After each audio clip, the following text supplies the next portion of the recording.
ឮឈ្មោះនន់ល្អងគេថាអូនខ្មៅតែតាមការពិតសាច់សមាត់ខៃ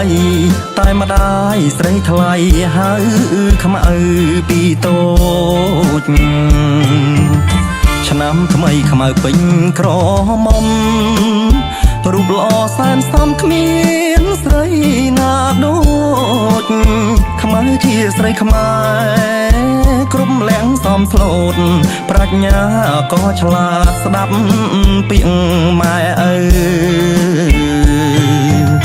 ថ្ងៃនេះបុណ្យចូលឆ្នាំថ្មី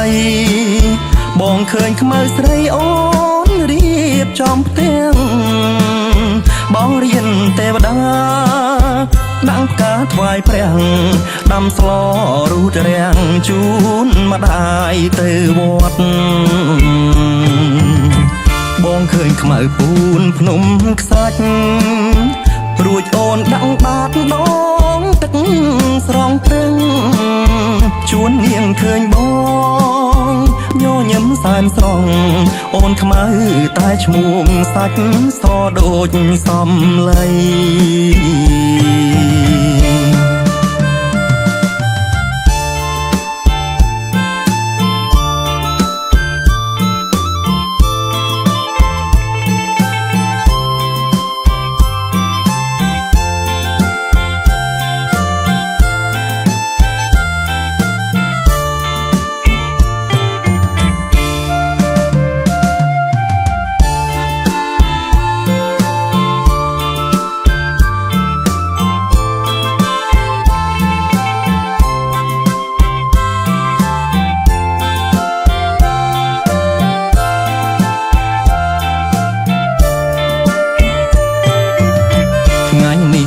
ចូលឆ្នាំថ្មី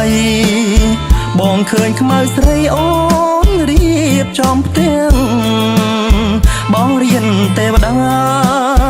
ដាក់ផ្កាថ្វាយព្រះដាំស្លរូតរាំងជូនម្ដាយទៅវត្តបងឃើញខ្មៅពូនភ្នំខ្សាច់រួចអូនដាក់បាតដងទឹកស្រង់ព្រឹងជួននាងឃើញបងញញឹមសែនស្រង់អូនខ្មៅតែឈ្មោះសាច់សដូចសំឡី